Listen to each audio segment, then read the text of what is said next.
Hi, my name is Tanja and I'm the founder of Precious Little Lamps Reborn Nursery. A lot of people ask me, how did I come to being a reborn artist? And I would like to share that with you today. My journey started in 2006 when I took on the responsibility of raising my goddaughter when her mother had postpartum and was unable to do so. My first night with Caitlin, she was 2 weeks old, to give her mother a one-night break. And Caitlin was 3 weeks old, there to find out that her mother was in an abusive relationship. After she was out of that relationship, she was unable at that time to care for her newborn daughter due to the fact that she was also struggling with trauma from the abusive relationship and because of the postpartum depression. And the fact that the baby was a crying baby, excessive crier, due to the high stress pregnancy. Before I offered to take the baby overnight to give her a break. And that night became another night, and then another night, and another night. I would go back and forth to her home between my home so that the baby still knew who her mother was, her voice, her face, so that when the time came that she wanted her baby back, that she would know who that person was. But months went by, and even though we always saw each other, she couldn't develop that connection due to trauma. So Caitlin and I had our own journey. To me, she was my baby girl. I got up every 2 hours like any other mother. I took care of her, all her needs, feeding, changing, cuddles, and making sure that she was safe and content in meeting her milestones.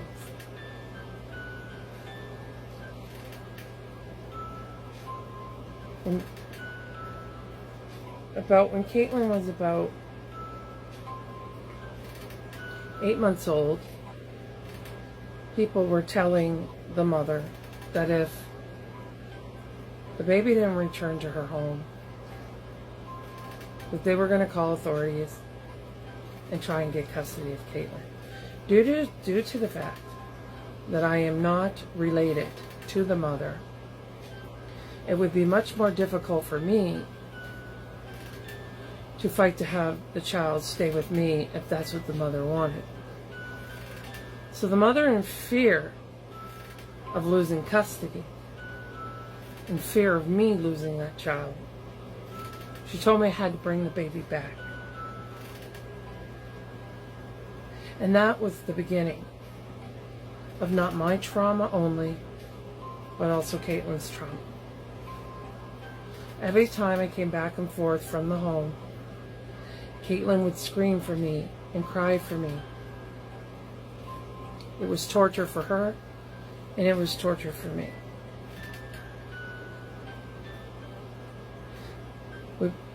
I decided that it was best that I took time away from Caitlin in order for her to get to know her mother, in order for her not to continuously go through the trauma of me coming and going. This was the hardest decision I ever made in my life. But I know that I made the right decision because her needs had to come before my needs. And I had no rights here.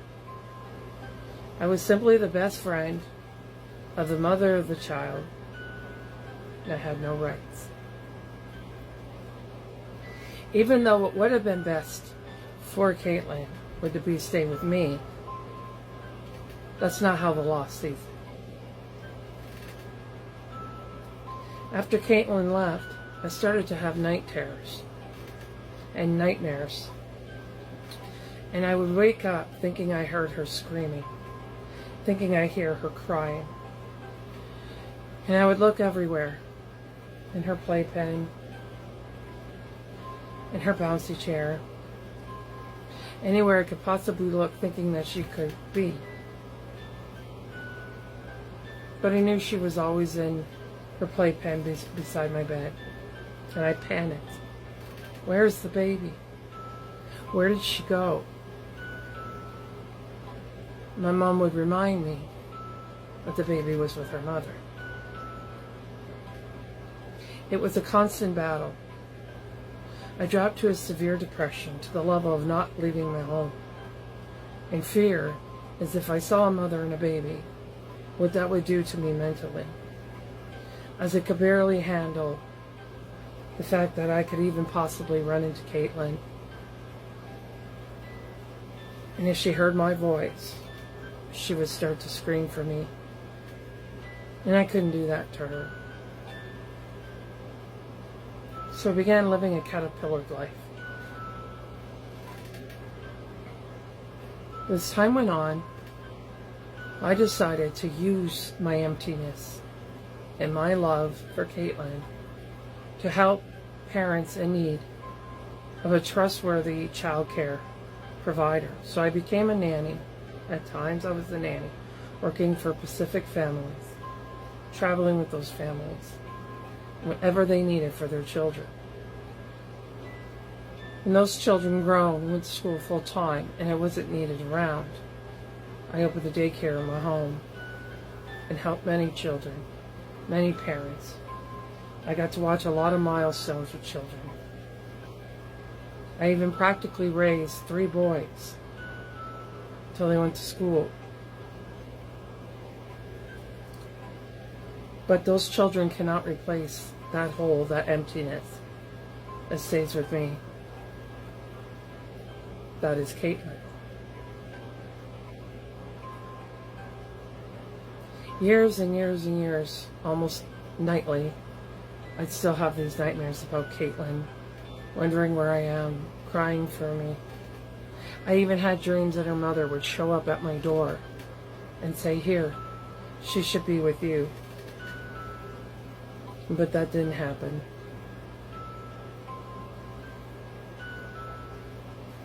Mother eventually moved away, so far away that I couldn't afford to barely see her. I would see Caitlin 3 more times, up to the age of 14 years old. But she is now 17.